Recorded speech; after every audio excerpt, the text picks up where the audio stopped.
সুনামগঞ্জ জেলার ছাতক উপজেলার নোয়ারাইয়ে শুরু হয়েছে ৮ দল নিয়ে নকআউট ফুটবল টুর্নামেন্ট। সদ্য প্রয়াত খুদে ফুটবলার আবু সুফিয়ানের স্মরণে এই টুর্নামেন্টের আয়োজন করেছে নোয়ারাই মোহামেডান স্পোর্টিং ক্লাব। টুর্নামেন্টের উদ্বোধন করেন উপজেলা ক্রীড়া সংস্থার সাধারণ সম্পাদক সৈয়দ লাল মিয়া। এ সময় উপস্থিত ছিলেন ক্রীড়ানুরাগী নুরুল হক সহ অতিথিবৃন্দ।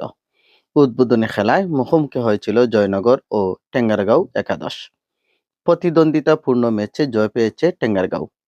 ১-০ গোলের ব্যবধানে জয়নগরকে হারায় তারা। টেঙ্গারগাঁওয়ের জয় নিশ্চিত করার পেছনে গুরুত্বপূর্ণ ভূমিকা রাখেন গোলকিপার জাবেদ। দুর্দান্ত পারফরম্যান্সের জন্য তাকে ম্যাচ সেরা ঘোষণা করা হয়। খেলা শেষে অতিথিরা ম্যাচ সেরার পুরস্কার তুলে দেন তার হাতে। আকর্ষণীয় এই টুর্নামেন্টের চ্যাম্পিয়ন দল পাবে একটি টেলিভিশন এবং রানার আপ দল পাবে একটি স্মার্টফোন। সবগুলো খেলা অনুষ্ঠিত হবে নোয়ারাই পাবলিক খেলার মাঠে। রিপোর্ট জিয়াউল হক জিয়া।